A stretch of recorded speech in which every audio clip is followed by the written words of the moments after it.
The clash of civilizations in the medieval era, particularly during the Crusades, presents a fascinating study in technological disparity, cultural misunderstanding, and the brutal realities of warfare. European knights, often depicted as the epitome of martial prowess, arrived in the Levant equipped with what they believed to be the pinnacle of military engineering: heavy plate and chainmail armor. This formidable protection, honed over centuries of European conflict, was designed for the temperate climates and open battlefields of the West. Yet, in the scorching deserts and rugged terrain of the Middle East, this very armor, intended to safeguard, often became a fatal liability, not just from enemy blades, but from the relentless sun and the unforgiving physics of heat. This narrative explores the unseen science of the era, the strategic missteps of the Crusaders, and the legendary allure of Damascus steel, revealing how the supposed strength of European knighthood was, in many ways, its undoing. The narrative begins with a stark contrast: a European knight, a veritable tank of the Middle Ages, encased in layers of steel and mail, ready for battle. His armor, a testament to European metallurgical skill, was designed to withstand the blows of swords and axes, to turn aside arrows, and to protect its wearer from the brutal realities of close-quarters combat. But as these armored warriors disembarked onto the sun-baked shores of the Holy Land, they stepped into a crucible far more unforgiving than any European battlefield. The very protection that made them formidable in the West became a deadly trap in the East, not just from enemy blades, but from the relentless sun and the unforgiving physics of heat. Imagine the scene: the sun beating down mercilessly, temperatures soaring above 40 degrees Celsius. The knight, already burdened by the weight of his faith and his mission, now carries an additional burden of perhaps 20 to 30 kilograms of metal. This isn't just weight, it's a heat sink. His armor, designed to reflect blows, now reflects the sun's energy inward, trapping his body heat. He becomes, quite literally, a man being cooked alive inside his own metallic shell.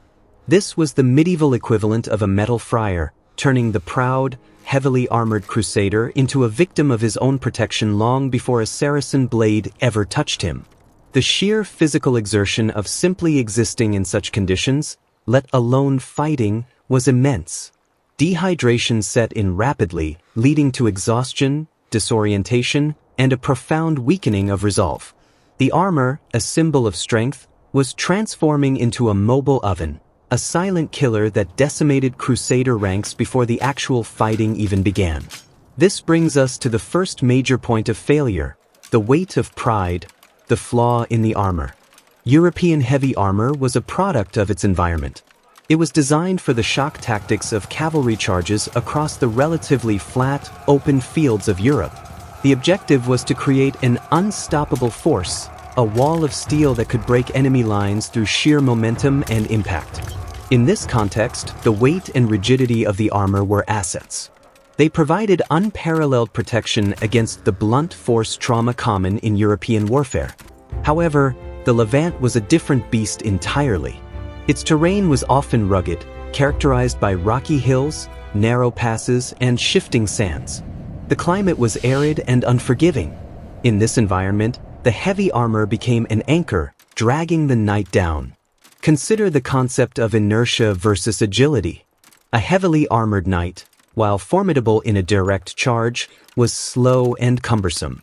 His movements were restricted, his peripheral vision limited. In the close-quarters skirmishes and hit-and-run tactics favored by the Saracen armies, this lack of agility was a critical disadvantage. Maneuvering through rocky terrain, climbing steep inclines, or even simply dismounting and remounting a horse became an exhausting ordeal.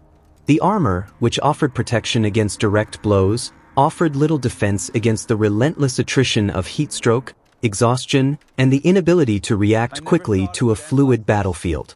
Beyond the immediate physical toll, there was the insidious problem of logistics and maintenance. The chainmail worn beneath or alongside plate armor was particularly vulnerable.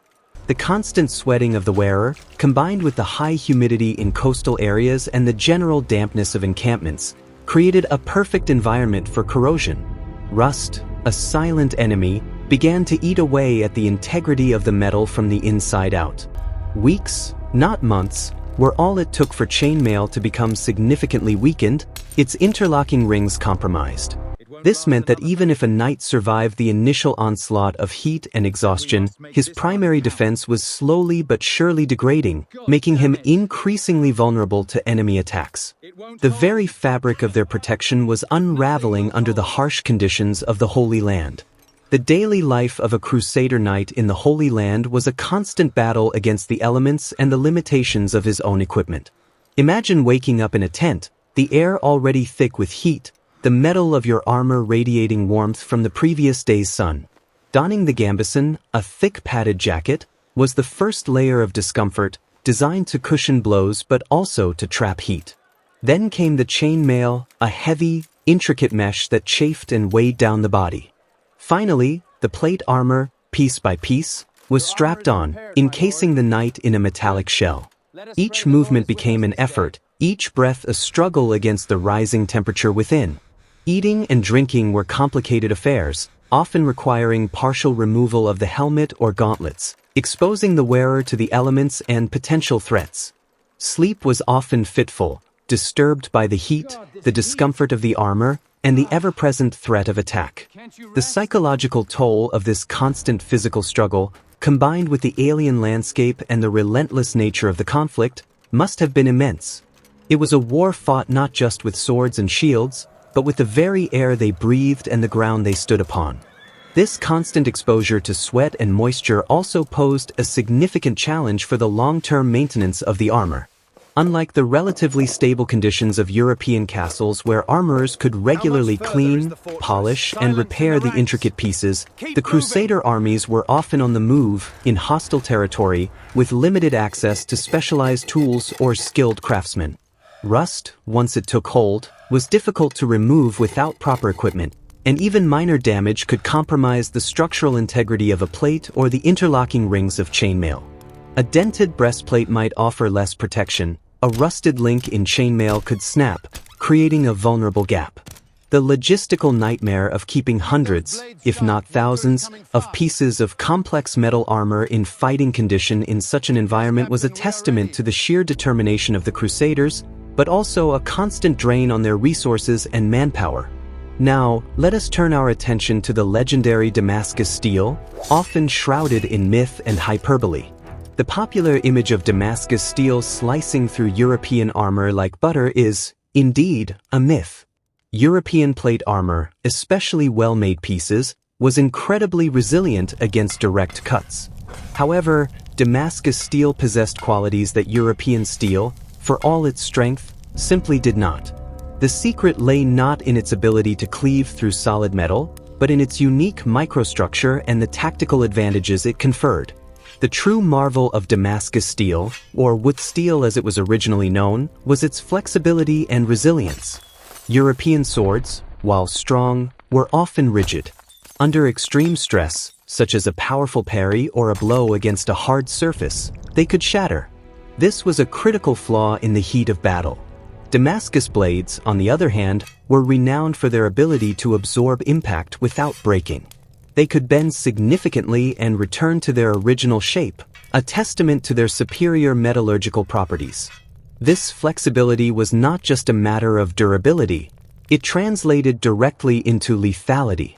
A sword that would not shatter meant a warrior could fight with greater confidence and aggression, knowing his weapon would not fail him at a critical moment. The true magic of Damascus steel lay in its microstructure. The distinctive wavy patterns, often called water patterns, on the surface of a Damascus blade were not merely decorative. They were the visible manifestation of a complex internal structure, a result of the unique forging process and the specific composition of the wood steel ingots. These patterns indicated a blend of hard carbides and softer iron, creating a composite material with exceptional properties. While the myth of nanotubes of carbon is a modern anachronism, the steel did possess a finely distributed carbide structure that contributed to its exceptional edge retention and toughness. This microstructure gave Damascus blades a unique cutting action. Instead of a purely smooth edge, the microscopic structure of the blade created a kind of serrated edge, almost like a very fine saw. This wasn't about cutting through solid plate armor, but about its effectiveness against the vulnerable points of European armor and the underlying protective layers. When a Damascus blade struck a joint in the armor, or the padded gambeson worn beneath, this microscopic serration allowed it to bite and tear through layers of fabric, leather, and even the softer metals of mail more effectively than a smooth-edged European blade. It wasn't a clean cut through steel, but a tearing, sawing action that exploited the weaknesses in the Crusaders' layered defenses. This brings us to the tactical disparity, the swarm versus the wall. European warfare, as mentioned, often revolved around the concept of a heavily armored wall of knights, designed to break through enemy formations. Their tactics were often direct, relying on the overwhelming force of a concentrated charge. The Saracen armies, however, employed very different strategies, perfectly suited to their environment and their weaponry. They favored hit-and-run tactics, skirmishing, and flanking maneuvers. Their cavalry, often lighter and more agile, could strike quickly, inflict damage, and then retreat before the cumbersome European knights could effectively counter. The lighter armor and weapons of the Saracen warriors allowed for unparalleled agility. A Saracen horseman, often clad in lighter mail or even hardened leather, could move with incredible speed and precision. Their curved scimitars, often made of Damascus steel, were designed for slashing attacks from horseback, targeting the exposed areas of the European knight. These were the critical vulnerabilities: the armpits, the visor slits, the neck, the backs of the knees, and the gaps where plates met. While a European knight was a fortress against a frontal assault, he was a labyrinth of weak points to a skilled, agile opponent. The Damascus blade, with its superior edge retention and unique cutting action, was perfectly suited to exploiting these precise, targeted strikes. It wasn't about brute force, but about surgical precision. The Crusaders' armor, designed for a different war, became a strategic liability. It hindered their mobility, exhausted them in the heat, and slowly degraded under the harsh conditions. The Saracens' lighter equipment and superior understanding of the local environment, combined with the technological edge of Damascus steel, allowed them to fight a war of attrition and precision that the European knights were ill-equipped to handle. The Crusades, therefore, were not just a clash of religions and cultures, but a brutal lesson in adapting military technology and tactics to the realities of a foreign land. The legendary steel of Damascus, with its unseen scientific marvels, played a silent but crucial role in shaping the destiny of these epic conflicts. It is a poignant historical footnote that the original art of making wood steel, the true Damascus steel, was eventually lost. By the 18th century, the precise methods and knowledge required to produce these extraordinary blades had faded into obscurity. This adds another layer of mystery and exclusivity to its legend, making it an even more fascinating subject for those who appreciate the blend of history, science, and craftsmanship.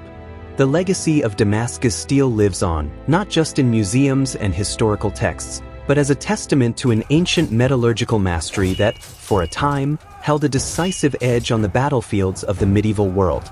The story of the Crusades, therefore, is also the story of steel, its triumphs, its limitations, and its profound impact on the course of human history. The science behind the loss. Why the secret of Wootz steel vanished.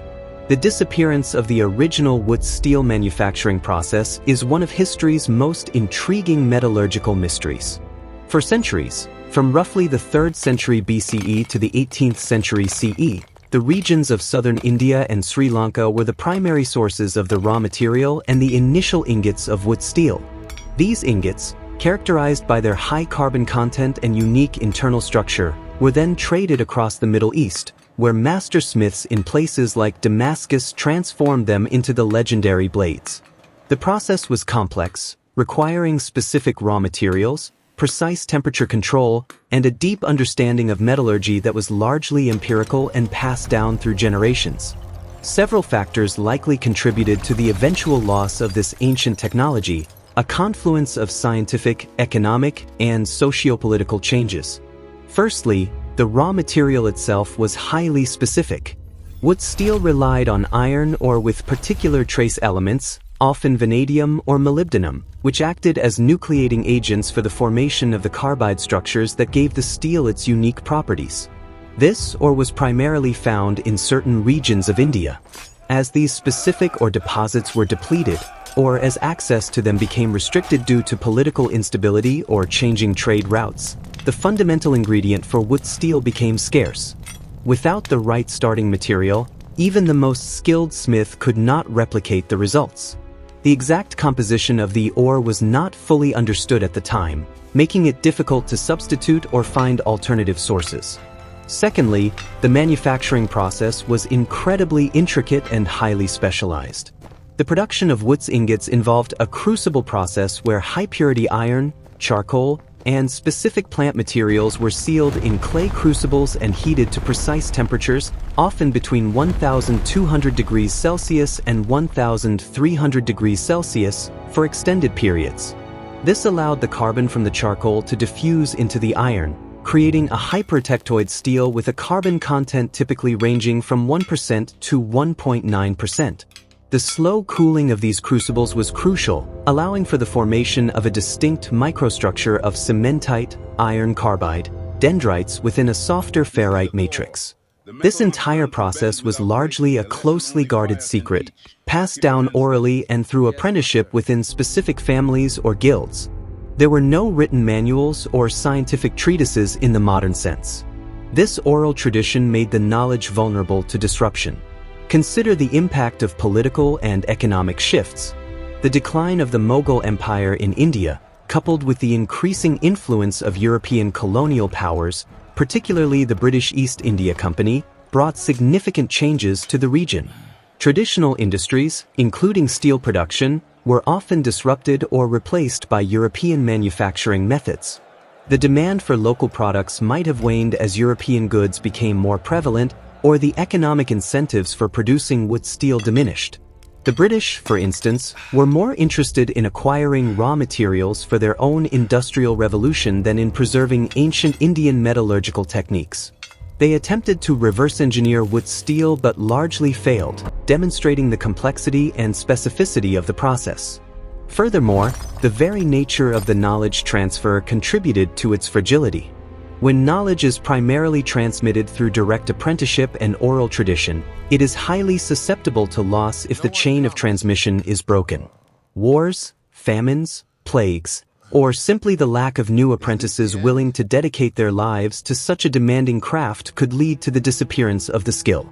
If a master smith died without passing on all the nuances of the process, or if a generation of smiths was wiped out by conflict, the intricate details of temperature control, specific fluxes, and forging techniques could be lost forever.